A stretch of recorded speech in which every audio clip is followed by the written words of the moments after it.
বাংলাদেশ সড়ক পরিবহন শ্রমিক ফেডারেশনের ছত্রছায়ায় গত 4 বছরে বাণিজ্যিক যানবাহন থেকে 6,000 কোটি টাকার বেশি চাঁদাবাজি হয়েছে। সড়ক পরিবহনে সংগঠন পরিচালনা ব্যয় সংক্রান্ত নির্দেশিকা প্রণয়ন করে এই চাঁদাবাজিকে বৈধতাও দেওয়া হয়েছে। অভিযোগ আছে, সড়কে চাঁদাবাজি প্রাতিষ্ঠানিক রূপ দিয়েছেন বাংলাদেশ সড়ক পরিবহন শ্রমিক ফেডারেশনের সভাপতি শাহজাহান খান।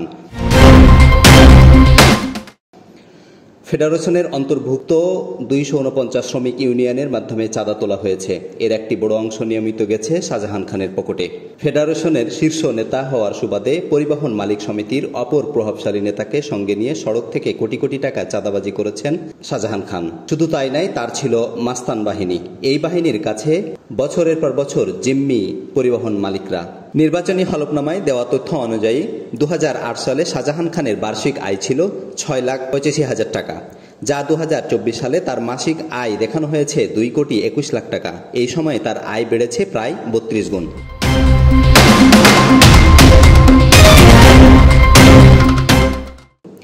বিভিন্ন টার্মিনাল উপজেলা পর্যায়ে চাঁদা তুলে 5 ভাগের 1 ভাগ বাংলাদেশ সড়ক পরিবহন শ্রমিক ফেডারেশনের নামে গেছে। এই ফেডারেশনের সবকিছুই চলেছে শাহজাহান খানের ইশারায়। 2009 সাল থেকে 2020 সাল পর্যন্ত পরিবহন সেক্টরে 12,000 কোটি টাকা চাঁদাবাজি করেছে শাহজাহান খানের লোকজন। সূত্রে জানা গেছে, আওয়ামী লীগ 2009 সালে ক্ষমতায় আসার পরপরই পরিবহন খাতে অপ্রতিরোধ্য হয়ে ওঠেন শাহজাহান খান। 5 আগস্ট আওয়ামী লীগ সরকার পতনের আগ মুহূর্ত পর্যন্ত পরিবহন খাতে একচ্ছত্র প্রভাব ছিল তার। 2009 সাল থেকে সড়কে বিক্ষিপ্ত আকারে নানা অঙ্কের চাঁদা তোলা হতো। করোনাকালে সরকার লকডাউন ঘোষণা করলে গণপরিবহন চলাচল বন্ধ হয়ে যায়। পরে 2020 সালে 1 জুন থেকে গণপরিবহন চালুর সিদ্ধান্ত হয়। আইন শৃঙ্খলা বাহিনীর কঠোর অবস্থানে 2020 সালের জুন, জুলাই ও আগস্ট এই 3 মাস সড়কে চাঁদা তোলা বন্ধ ছিল। এ সময় চাঁদা তোলার নতুন ফন্দিয়াটা হয়। প্রণয়ন করা হয় সড়ক পরিবহন সংগঠন পরিচালনা ব্যয় বা সার্ভিস চার্জ সংক্রান্ত নির্দেশিকা।